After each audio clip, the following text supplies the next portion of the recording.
Assalamualaikum warahmatullahi wabarakatuh. Perkenalkan, saya Yuki Amrul Alwansyah, NPM 42 dari grup F sesi A3 paralel A. Perkenalkan, saya Heviam Pira Fauzia, NPM 43 dari grup F sesi A3 paralel A. Di sini kami akan menjelaskan modul fermentasi wine pada praktikum mikrobiologi. Oke, yang pertama adalah fermentasi. Fermentasi merupakan suatu proses pemecahan senyawa kompleks menjadi sederhana. Fermentasi ini mengubah gula menjadi alkohol atau asam dengan bantuan ragi atau bakteri. Ragi mengubah zat menjadi alkohol, sedangkan bakteri itu mengubah zat menjadi asam. Nah, kemudian terdapat jenis-jenis fermentasi yang dibagi menjadi 3, yaitu fermentasi alkohol, fermentasi asam laktat, dan fermentasi asam asetat. Yang pertama adalah fermentasi alkohol, di mana Saccharomyces cerevisiae yaitu dapat mengubah glukosa menjadi etanol dan karbon dioksida dalam keadaan anaerob. Kemudian yang kedua adalah asam laktat, yaitu di mana Lactobacillus mengubah karbohidrat menjadi asam laktat tanpa memerlukan oksigen. Nah, selanjutnya yaitu fermentasi asam asetat, di mana proses oksidasi lanjutan oleh Acetobacter aceti dalam keadaan aerob menghasilkan cuka. Kemudian fase pertumbuhan bakteri. Fase pertumbuhan bakteri yang pertama ada fase log. Pada fase ini bakteri itu beradaptasi terhadap kondisi lingkungannya seperti pH, suhu, dan nutrisi. Pada fase ini peningkatan jumlah sel bakteri berlangsung lambat. Kemudian ada yang kedua, fase eksponensial. Pada fase ini pertumbuhan bakteri berlangsung sangat cepat. Mikrobra memperbanyak diri dengan cara membelah diri menjadi 2. Kecepatan pertumbuhan sangat dipengaruhi oleh medium tempat tumbuhnya seperti pH dan kandungan nutrien, termasuk suhu dan kelembaban udara. Kemudian ada fase stasioneri. Fase ini tidak terjadi penambahan jumlah bakteri. Jumlah sel yang tumbuh sama dengan jumlah sel yang mati, karena cadangan makanan pada fase ini sudah mulai menipis.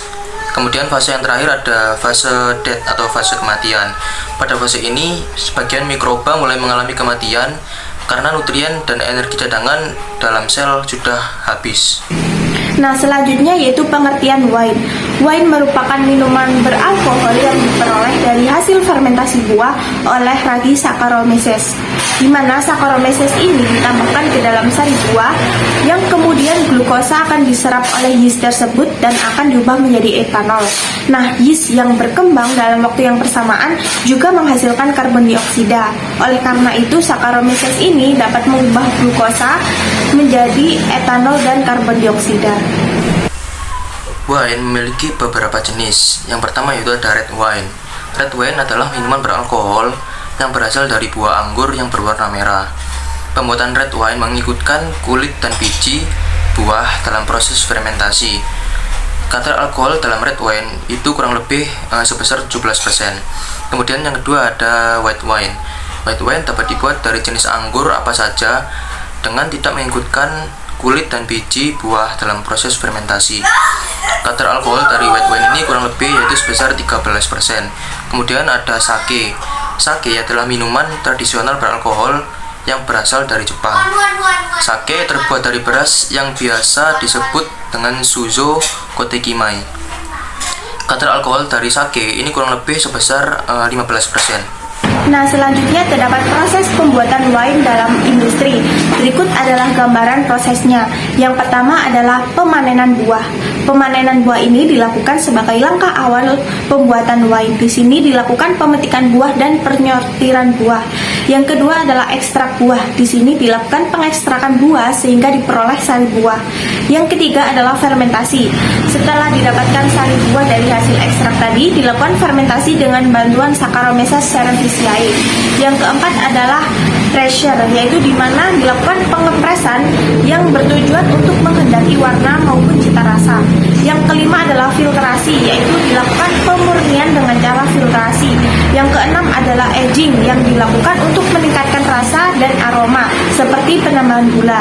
Kemudian yang terakhir adalah pembotolan dan konsumsi.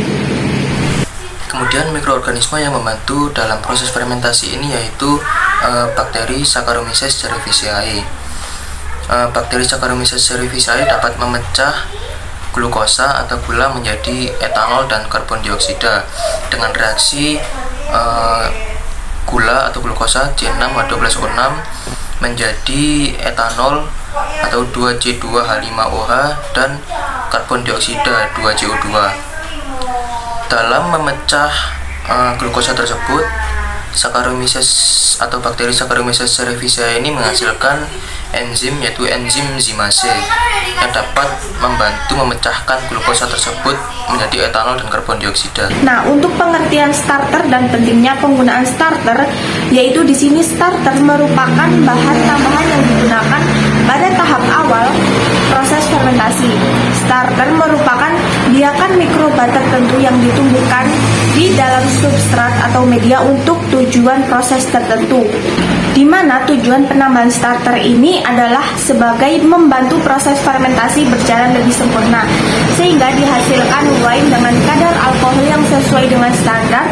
Jenis yeast yang digunakan pada starter ini adalah Saccharomyces karena memiliki keunggulan dalam proses fermentasi wine, yaitu memberikan warna, aroma yang lebih baik pada wine yang dihasilkan serta dapat memproduksi alkohol yang lebih tinggi, di mana untuk standar wine ini yaitu adalah 12%. Kemudian faktor yang memengaruhi proses fermentasi yaitu yang pertama ragi. Apabila pemberian ragi terlalu sedikit, maka fermentasi menjadi lambat. Sedangkan apabila ragi terlalu banyak, maka proses fermentasi dan pembusukan yang terjadi terlalu cepat dan kurang efektif. Yang kedua ada suhu dan pH. Suhu optimal dalam melakukan fermentasi yaitu 35 derajat Celcius sampai 40 derajat Celcius dengan pH rendah antara 1 sampai 2. Yang ketiga ada substrat. Mikroba memerlukan substrat yang mengandung nutrisi sesuai dengan kebutuhan untuk pertumbuhannya agar tidak mati mikrobanya. Nah, selanjutnya adalah cara menentukan kadar alkohol. Yang pertama adalah menggunakan alkohol meter atau hidrometer alkohol.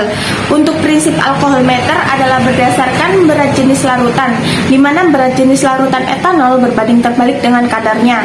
Langkah-langkah pengukuran menggunakan alkohol meter yaitu dengan mencelupkan alkohol meter hingga kondisi tenang, di mana batas yang tercelup pada permukaan wine tersebut menunjukkan kadar etanol pada sampel tersebut.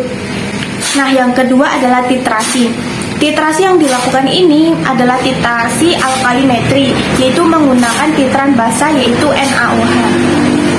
Kemudian yang ketiga adalah metode kromatografi gas, di mana larutan etanol diinjekkan ke dalam kolom pemisahan kromatografi gas. Komponen-komponen gas yang terpisah dan keluar dari kolom kemudian masuk ke detektor dan sinyal yang terdeteksi dan dicatat pada recorder sehingga kadar etanol dapat diketahui dengan menghitung luas puncak area kromatogram etanol yang tercatat oleh recorder. Nah, selanjutnya adalah HPLC atau High Performance Liquid Chromatography. Metode HPLC ini terlebih dahulu dilakukan pengukuran panjang gelombang dari senyawa alkohol tersebut, yaitu menggunakan spektrofotometer. Sekian dari kami. Wassalamualaikum warahmatullahi wabarakatuh.